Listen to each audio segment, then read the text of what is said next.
Hi friends, ముందుగా మా channel చూస్తున్నట్లయితే సబ్స్క్రైబ్ చేయండి, లైక్ చేయండి, షేర్ చేయండి. చపాతీ రోటీలను నేరుగా మంటపై కాలుస్తున్నారా? డయాబెటీస్తో బాధపడే వాళ్ళు, డైట్ మెయింటైన్ చేసేవాళ్ళు రాత్రిపూట ప్రతిరోజు అన్నానికి బదులుగా చపాతీ రోటీ వంటివి తింటూ ఉంటారు. అయితే ఇళ్లల్లో రోటీని కాల్చేటప్పుడు పెనంపై కాసేపు వేయించి నేరుగా గ్యాస్ స్టవ్ మంటపై కాలుస్తూ ఉంటారు. అయితే ఇలా చేయడం వల్ల మంచి పద్ధతి కాదంటున్నారు ఆహార నిపుణులు. రోటీని మంటపై నేరుగా కాలిస్తే అది ఒక దగ్గర ఎక్కువగా కాలడం వల్ల మరో దగ్గర అస్సలు కాలకపోవడం వల్ల ఉడికిపోవడం వల్ల జరుగుతుంది. దీనివల్ల వాటి నుంచి అందాల్సిన పోషకాలు మనకు సరిగ్గా అందవు. అలాగే అలాంటి రోటీలు తిన్న మనకు జీర్ణం కావడం కష్టం. అందుకే రోటీలు, చపాతీలను ఎప్పుడూ పెనం మీద మాత్రం కాల్చడం సరైన మార్గం కాదని నిపుణులు చెబుతున్నారు. దీనివల్ల కొంచెం ఎక్కువ సమయం పట్టినా రోటీలు రుచిగా ఉంటాయి. అలాగే చపాతీ పిండిని కలిపిన వెంటనే రోటీలు చేయకుండా 20 నిమిషాలు ఆగి చేస్తే దానిలో మంచి బ్యాక్టీరియా అభివృద్ధి చెందుతుంది. దీనిని మన ఆరోగ్యానికి మేలు చేస్తుంది. గరం మసాలాతో రుచే కాదు, ఆరోగ్యం కూడా. నాన్ వెజ్ ప్రియులు గరం మసాలాతో చేసే వంటకాలను ఎక్కువగా ఇష్టపడతారు. మన ఇంట్లో వివిధ ఆహార పదార్థాలు తయారీలోనూ దీన్ని ఉపయోగిస్తారు. గరం మసాలా అనేది లవంగాలు, దాల్చిన చెక్క, జీలకర్ర, యాలకులు మిశ్రమం. దీనిలో ఖనిజాలు పుష్కలంగా ఉంటాయి. ఇవి మన ఆరోగ్యానికి ఎంత మేలు చేస్తాయో చూద్దాం. మసాలాలను ఆహార పదార్థాల్లో పరిమితంగా ఉపయోగిస్తే యాసిడిటీ, ఉబ్బరం, అజీర్ణం వంటి జీర్ణక్రియను సంబంధించిన సమస్యలు తగ్గుతాయి. బరువు తగ్గాలనుకునే వారి కోసం గరం మసాలా మేలు చేస్తుంది. దీనిని ఆహార పదార్థాలు తయారీలో వాడటం వల్ల జీవక్రియ రేటు పెరిగి శరీరానికి అవసరమైన దానికంటే ఎక్కువ కేలరీలు ఖర్చు అవుతాయి.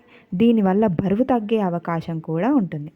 గరం మసాలాలో గుండెకు మేలు చేసే యాలకులు ఉంటాయి. ఇవి రక్తపోటును అదుపులో ఉంచి గుండెను ఆరోగ్యంగా ఉంచుతాయి. గరం మసాలాలో ఉండే కొన్ని పోషకాలు శరీరంలో క్యాన్సర్ సంబంధిత కణితులను పెరుగుదలను తగ్గిస్తాయి. దీనివల్ల వివిధ రకాల క్యాన్సర్ల ముప్పు కూడా తగ్గుతుంది. గరం మసాలా చాలా ఆరోగ్యానికి మంచిది. ఆహారాన్ని పక్కన పెడితే గుండెకు హానికరం. కొందరు ఆఫీస్ వర్క్, ఇతర పనుల్లో బిజీగా ఉండడం వల్ల సరైన సమయానికి భోజనం తీసుకోకపోవడం, కొన్నిసార్లు అస్సలే భోజనం చేయకపోవడం చేస్తుంటారు. ఏవో స్నాక్స్ తిని ఊరుకుంటారు. ఎప్పుడో ఒకసారి ఇలా జరిగితే సమస్య ఉండదు. అదే పదే పదే భోజనం చేయడంలో నిర్లక్ష్యంగా వహిస్తే దీర్ఘకాలంలో గుండె సంబంధిత సమస్యలు తలెత్తే ప్రమాదం ఉందని ఆరోగ్య నిపుణులు హెచ్చరిస్తున్నారు. భోజనం వాయిదా వేస్తే రక్తంలో చక్కెర స్థాయిలు తగ్గి ఇరిటేషన్, ఆందోళన, ఒత్తిడి లాంటి సమస్యలు వస్తాయి. దీర్ఘకాలం ఇలా ఒత్తిడికి గురవ్వడం వల్ల అధిక రక్తపోటు సమస్య తలెత్తి గుండె జబ్బులు ప్రధాన కారణమవుతుందని చెబుతున్నారు. కొన్నిసార్లు ఒక పూట భోజనాన్ని స్కిప్ చేయడం వల్ల రెండో పూట అతిగా తింటాం. అలాగే దీనివల్ల అధిక కొలెస్ట్రాల్ శరీరంలో చేరి బరువు పెరగడంతో పాటు రక్తనాళాల్లో అవరోధాలు ఏర్పడతాయి. ఇవి కూడా గుండె జబ్బుల సమస్యను పెంచుతాయని ఆరోగ్య నిపుణులు హెచ్చరిస్తున్నారు. ఎక్కువ రోజుల పాటు సమయానికి తినకపోవడం వల్లే టైం టు టైం డయాబెటిక్స్ సమస్య కూడా పెరిగి గుండె ఆరోగ్యం మీద ప్రభావం చూపే అవకాశం ఉంటుంది. అందుకే కొన్ని పనులు ఉన్న సమయాన్ని కాస్త అడ్జస్ట్ చేసుకొని భోజనం చేయాలని, తిండిని పక్కన పెట్టడం ఆరోగ్యానికి ఏమాత్రం మంచిది కాదని వైద్యులు చెప్తున్నారు. ఆలస్యంగా డిన్నర్ చేస్తున్నారా? రాత్రిపూట భోజనం తీసుకోవడంలో చాలామంది ఆలస్యత్వం వహిస్తుంటారు. అనేక కారణాలతో ఒకరోజు ఒక టైంలో డిన్నర్ చేస్తూ ఉంటారు. అయితే ఇలా చేయడం మంచిది కాదు. అలాగే ఆలస్యంగా చేయడం వల్ల అనేక ఆరోగ్య సమస్యలు తలెత్తే అవకాశం ఉంది. ఆలస్యంగా భోజనం చేసే వారిలో చాలామంది ఆరోగ్యకరమైన ఆహారం తీసుకోరు. కొవ్వు, చక్కెర అధికంగా ఉన్న పదార్థాలు తింటూ ఉంటారు. ఇదే పేగుల్లో గడియారాన్ని అస్తవ్యస్తం చేయడమే కాకుండా బరువు పెరగటానికి దారితీస్తుంది. ఈ అధిక బరువు కొన్నిసార్లు క్యాన్సర్ ముప్పుకు కూడా పెంచుతుంది. మనం తీసుకునే ఆహారాన్ని బట్టి మన శరీరానికి మేలు చేసే కొన్ని రకాల బ్యాక్టీరియా మరింత చురుకుగా వ్యవహరించవచ్చు. కొవ్వు, చక్కెర ఎక్కువగా ఉండే పదార్థాలు రాత్రివేళ ఆలస్యంగా తిన్నప్పుడు వీటిపై ప్రతికూల ప్రభావం పడుతుంది. అందుకే రాత్రివేళ భోజనం 8 గంటల లోపు చేయడంతో పాటు షుగర్, ఎక్కువ మసాలాతో కూడిన ఆహారాన్ని తీసుకోకపోవడమే మంచిది. టీని మళ్ళీ మళ్ళీ వేడి చేసి తాగొద్దు. ఉదయం టీ తాగకపోతే చాలామందికి రోజు ప్రారంభం కాదు అన్నట్టు ఫీల్ అవుతారు. టీ తాగితే వెంటనే కాస్త ఉత్సాహం ఉన్నట్టు ఫీల్ అవుతారు. ఇళ్లల్లో టీ చేసుకునేవారు మళ్ళీ పదే పదే చేసుకోవడం ఎందుకని ఒకేసారి తయారు చేసుకొని తాగాలనుకున్నప్పుడు మళ్ళీ మళ్ళీ వేడి చేసి తాగుతూ ఉంటారు. అయితే ఈ విధం మంచిది కాదని ఆరోగ్య నిపుణులు హెచ్చరిస్తున్నారు. టీని మళ్ళీ మళ్ళీ వేడి చేయడం వల్ల ముందుగా ఛాయ్ రుచి మారుతుంది. అలాగే సువాసన కోల్పోవడంతో పాటు దానిలో ఉండే పోషకాలు కూడా క్రమంగా మాయమవుతాయి.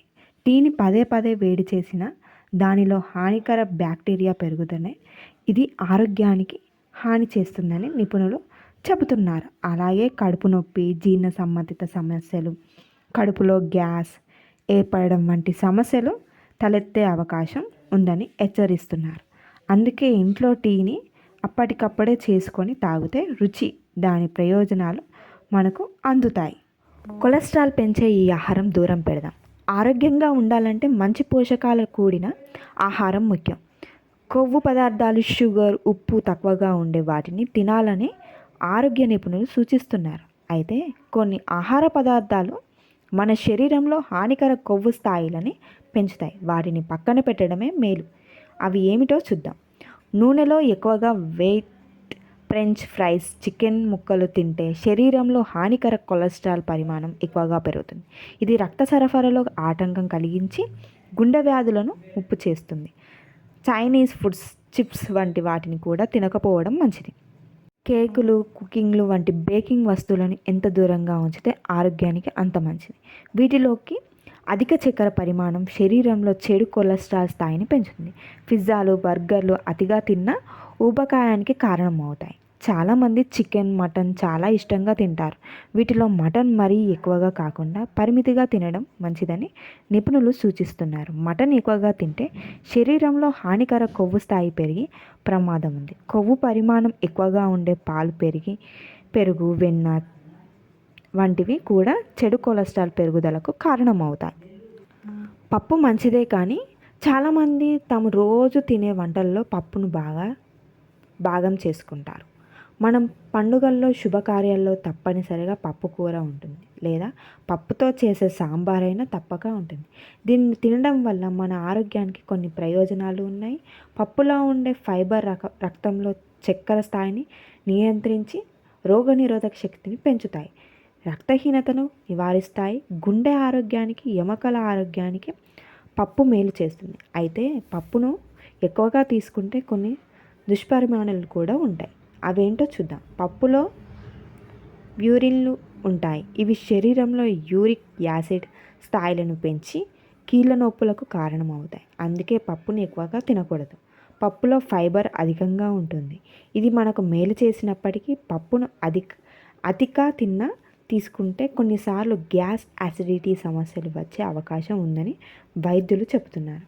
పప్పులో ప్రోటీన్లు ఎక్కువగా ఉంటాయి. దీనిని అధికంగా ఆహారంలో చేర్చుకుంటే శరీరంలో కొవ్వు పెరగడం, బరువు పెరగడం వంటి సమస్యలు కూడా తలెత్తుతాయి. తాటి తీగలు తింటే, మార్కెట్లో కనిపించే తాటి తీగలను తినడానికి పట్టణంలో చాలామంది అంతగా ఆసక్తి చూపించరు. పల్లెల్లో అయితే వీటిని చాలామంది కాల్చి ఉడకబెట్టుకొని తింటారు. అనేక పోషకాలతో కూడిన ఈ తాటి తీగలను తింటే ఆరోగ్యానికి చాలా మంచిదని ఆరోగ్య నిపుణులు చెబుతున్నారు. తాటి తీగల్లో fibre, potassium, calcium, magnesium, vitamin B1, B2, B3, ప్రోటీన్లు, ఐరన్ ఎక్కువగా ఉంటాయి. దీనిలో ఫైబర్ వల్ల జీర్ణ ప్రక్రియ చక్కగా జరుగుతుంది, మలబద్ధక సమస్య తగ్గుతుంది. తీగల్లోని ఇతర పోషకాల వల్ల శరీరానికి మరింత శక్తి అందుతుంది. తీగలలోని యాంటీ ఇన్ఫ్లమేటరీ గుణాలు గాయాలను త్వరగా తగ్గించడమే కాకుండా చర్మంపై దురద, దద్దుర్లు, ఇతర చర్మ సమస్యలను తగ్గిస్తాయి. తీగల్లోని కాల్షియం వల్ల ఎముకలు దృఢంగా మారుతాయి. వీటిలో ఉండే ఐరన్ కంటెంట్ స్త్రీలలో రక్తహీనత సమస్యను తగ్గిస్తుంది.